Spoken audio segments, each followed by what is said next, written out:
सुजाता ने अपने बेटे के लिए लड़की ढूंढने के लिए सभी रिश्तेदारों दोस्तों से कह दिया था। उसे एक बहुत अच्छी लड़की की तलाश थी। वह अपनी पति राघव से इसी बात की चर्चा करती कि जब दुल्हन इस घर में आएगी तो घर कितना खुशहाल हो जाएगा। चांद सा टुकड़ा लाऊंगी अपनी राजकुमार के लिए। नील से भी बार बार पूछती कि लड़की तुझे कैसी चाहिए, पर नील हंस कर टाल देता था। क्या मम्मी, अभी कहाँ, मुझे अभी बहुत कुछ करना है। उम्मीद नहीं थी कि नील फोन पर अपनी पसंद की लड़की को चुनकर उसके सामने रिश्ते का प्रस्ताव ले आएगा। सुजाता के लिए ये एक बहुत बड़ा धक्का था। शाम को 2 कप चाय के साथ सुजाता अपनी पति के पास बालकनी में बैठ गई। राघव ने पूछा, क्या हुआ सुजाता, आज चीनी डालना भूल गई चाय में? अच्छा। सुजाता का ध्यान विचारों से हटकर चाय की तरफ गया। मैंने ध्यान ही नहीं दिया, अभी लाती हूँ। सुजाता चाय के लिए चीनी लेकर आई और चम्मच से कप में घुमा कर मिलाती जा रही थी। पता नहीं कैसी होगी नील की पसंद, हमसे घुलेगी मिलेगी कि नहीं। मन ही मन उधेड़ बुन में लगी थी। राघव ने कहा, बड़ी चुप चुप हो, क्या बात है? नहीं, ऐसा कुछ नहीं। आज सुबह नील का फोन आया था। उसने बताया कि माँ, आपको लड़की देखने की ज़रूरत नहीं है, मैंने लड़की पसंद कर ली है। सुजाता के पति को जब उसने नील से हुई बातचीत के बारे में बताया तो वो पूछने लगे कि अच्छा, कौन है लड़की, कहाँ से है, क्या करती है? कुछ पूछा नहीं तुमने? सुजाता ने जवाब दिया। नहीं, मैंने सोचा मिलकर बात करेंगे। कल आ रहा है। अगले दिन नील की पसंद का नाश्ता और खाना बनाकर फुर्सत से जैसे ही बैठी तभी नील आ पहुंचा। आते ही अम्मा अम्मा करता हुआ गले से लिपट गया। क्या बात है, आज बड़ा खुश है, सुजाता ने बोला। इस पर वो कहने लगा कि मैंने आपको माही के बारे में कल बताया था ना, यह देखिए, यह उसकी फ़ोटो। कुछ घबराई नज़रों से फ़ोटो को देखने लगी। लड़की अच्छी थी, वैसे भी ना कहने का तो सवाल ही नहीं उठता था।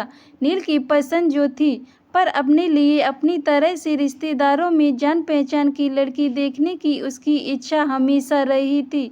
राघव ने सुजाता को इस बात के लिए पहले ही समझा दिया था कि नील को ही जिंदगी बितानी है, नील की पसंद ही माननी चाहिए।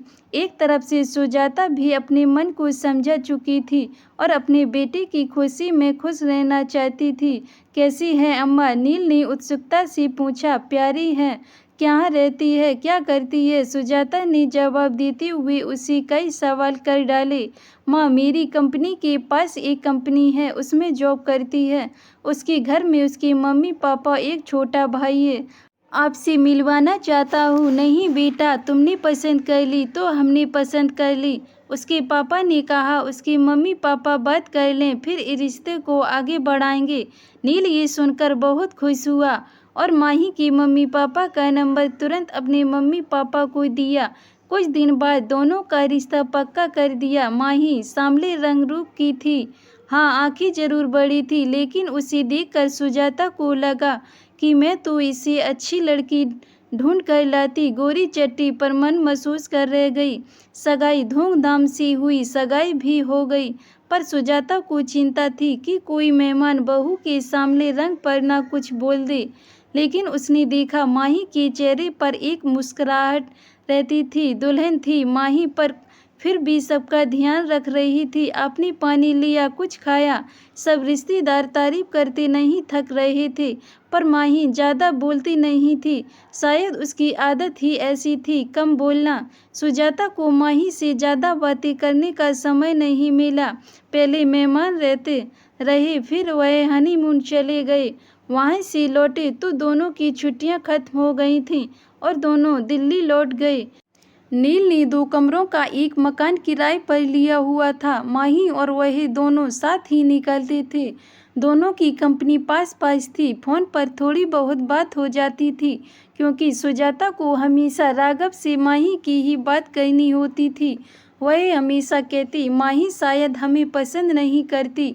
सुजाता को शिकायत होती थी कि वो दोनों घर नहीं आते। इस पर उसके पति राघव उसे समझा देते कि उनको छुट्टी नहीं मिल रही होगी। अभी शादी पर ली तो थी कितनी सारी छुट्टी, पर सुजाता के मन में एक डर था। बिना जान पहचान शादी हुई है। माही के कम बोलने की आदत की वजह से सुजाता और माही शादी होने के बावजूद भी एक दूसरे को ज़्यादा करीब से नहीं जान पाए थे। एक दिन नील ने फ़ोन किया और कहा, आप और पापा कुछ दिन के लिए आ जाओ। हम दोनों को छुट्टी नहीं मिल रही है, लेकिन आप लोग यहाँ आ जाइए, साथ मिलकर रहेंगे। सुजाता ने बहुत आनाकानी करते हुए मना किया, नहीं अभी नहीं, फिर कभी। लेकिन नील मानने को तैयार ही नहीं था। अच्छा, तेरे पापा से पूछ कर बताऊंगी। राघव के हाँ करने पर सुजाता की खुशी बढ़ गई और उसने एक लिस्ट तैयार कर ली कि क्या क्या राघव के साथ वह बाजार से लाकर नील की पसंद का लेगी। माही की भी खाने पीने की पसंद उसे पता चल चुकी थी, इसलिए उसने लड्डू, पंजीरी और घर का भी काफ़ी सामान बना लिया था और बाजार से भी उसके लिए शर्ट और सूट खरीद लाई थी। आखिर पहली बार बेटे और बहू के पास रहने जा रही थी। राघव और सुजाता टैक्सी करके दिल्ली पहुंच गए। सुजाता सोचने लगी, माही ऑफिस होगी, छुट्टी तो ली नहीं होगी। दरवाजे पर ताला नहीं था। सुजाता को अच्छा महसूस हुआ। डोर बेल बजाते ही माही ने पैर छुए और नाश्ता और चाय लेकर आ गई। माही ने कहा कि आप नहा धोकर कपड़े बदल लीजिए, मैं थोड़ी देर में खाना लाती हूँ। सामने नया टावल रख दिया। ये देखकर राघव मुस्कुराए। थोड़ी टेढ़ी निगाह से सुजाता थोड़ी सी मुस्कुराहट के साथ नजरें नीची करके नाश्ता करने लगी। देखा, बहू कितनी समझदार है। राघव के ये कहने पर सुजाता कुछ नहीं बोली। कहती भी क्या। शाम को जब नील आया तो सब खुशी से मिले। सुजाता सामान दिखाने लग गई। सब खुश थे। नील और सुजाता और राघव बातें कर रहे थे। माही अपने इधर उधर की काम समेटने में लगी थी, बस एक छोटी सी मुस्कुराहट लिए। रात का खाना बाहर से ही ऑर्डर कर दिया था। सबने मिलकर खाना खाया। खा पीकर सब सोने चले गए। माही ने 2 चादर, 1 जग पानी और 1 गिलास सब रख दिया था। सुजाता को मन ही मन खुशी हो रही थी। जैसा उसने सोचा था माही वैसी ही थी, घर को घर समझने वाली। अगले दिन ऑफिस था। नील बताता था कि दोनों कॉर्नफ्लेक्स खा कर जाते थे। सुजाता ने सोचा उसे कंपनी में मिल जाता होगा खाना, इसलिए कुछ ज़्यादा खा कर नहीं जाते। उसने सोचा क्यों ना मैं अपने राघव के लिए कुछ बना लूं। तभी माही की आवाज़ से उसका ध्यान टूटा। माँ, नाश्ता रेडीमेड है, ढोकला नील ने बाजार से ला दिया था।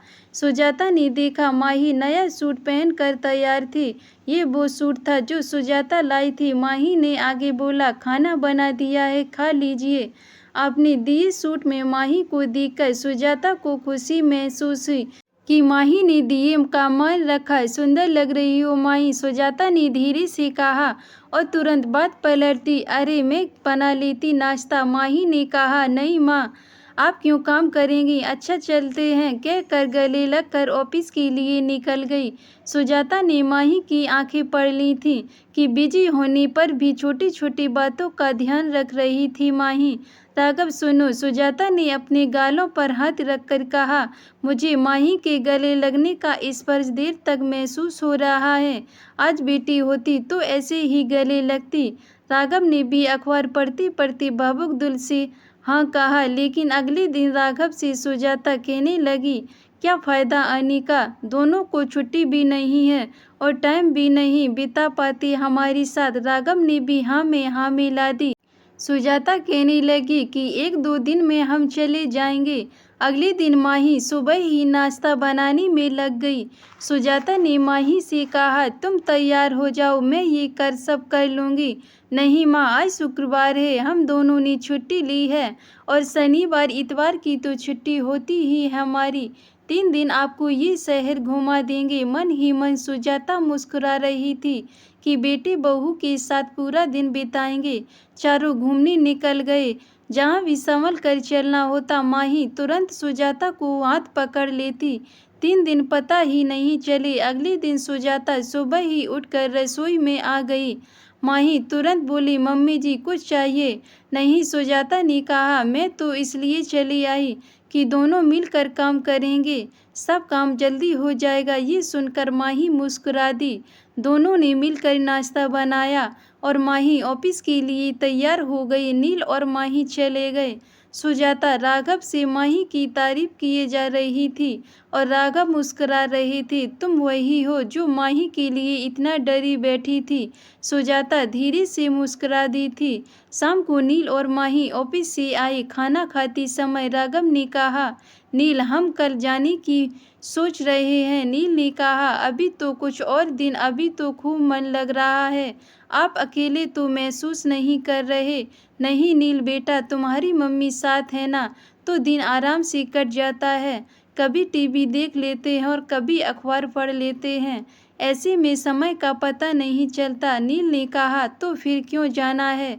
खाना खाने के बाद बर्तन समेट कर माही कमरे में आकर बोली, मम्मी जी शाम को ऑफिस से आकर बहुत अकेलापन लगेगा।